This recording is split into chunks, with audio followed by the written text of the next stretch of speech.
আমাদের গরিবের আঙ্কেল আমাদের জন্য নিয়ে এসেছি 100 টাকায় আনলিমিটেড খিচুড়ি। একদম সাদা মনের মানুষ, এই মানুষটা আমাদের জন্য এত এত সুন্দর একটা অফার দিছে, যেটা আমি আপনাদেরকে প্রকাশ না করে পারলাম না। আসসালামু আলাইকুম।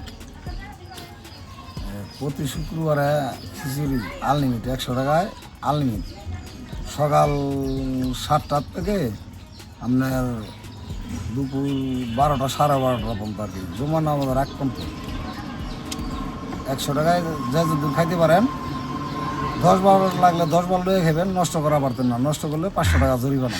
মাশাআল্লাহ, নষ্ট কেউ করবেন না। আর হচ্ছে খাবার কিন্তু খুবই টেস্ট হয়েছে, ঠিক আছে। মেনলি আমি হচ্ছে বিরিয়ানি লাভার, আর সেই হিসেবে আমার কাছে বিরিয়ানি খুব ভালো লাগছে। আজকে আসলাম প্রথম, আজকে জায়গা চিনে গেলাম, তো এরপরে আরও আসা হবে।